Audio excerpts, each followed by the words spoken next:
মিনতি দি গো বাবা, মেয়েটাকে এত ভালো করে বিয়ে দিয়েছি, কি বলবো।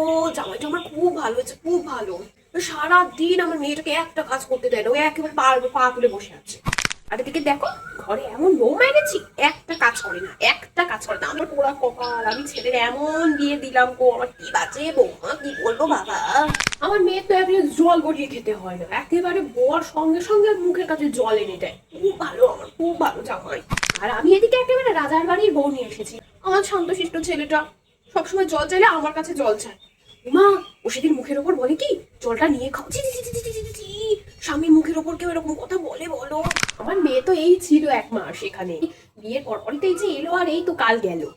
আর এদিকে আমার বৌমা দেখো, আমার মেয়ে যেই গেল উনি বাপের বাড়ি চলে গেল সঙ্গে সঙ্গে। তো পরদিনই ছেলেকে বলেছে ওকে বাড়ি নিয়ে আসবে।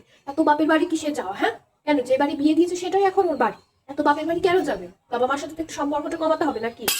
এই তো আমার মেয়ে বিয়ে হলো এই 5 মাস, তার মধ্যে তো ওরা 5 বার বিদেশ ঘুরতে গেল গো। আমার জামাই এত ভালো না, মেয়েকে নিয়ে খালি ঘুরতে যায়। ননদ ঘুরতে যাচ্ছে বলে আমার ছেলেটা তোমার বউমাতে জ্বালিয়ে খাচ্ছে ঘুরতে নিয়ে যাওয়ার জন্য। এত ঘোরাঘুরি কিসের? হ্যাঁ, বিয়ে করেছে সবে 1 বছর হয়েছে, সংসারে মন দামাকে, তারপর নয় ঘুরতে যাবে। একবার তো গেল ঘুরতে, আবার এত ঘুরতে যাওয়া কিসের? উফ, আমি পারি না, বুঝলে তো, এই বৌমা নিয়ে আমি আর পাচ্ছি না। বাবা মা, এই তো কুচুটে শাশুড়িদের মতো বসে পড়েছেন তো গল্প করতে। সারা জীবনে আপনি ভালো হবেন না।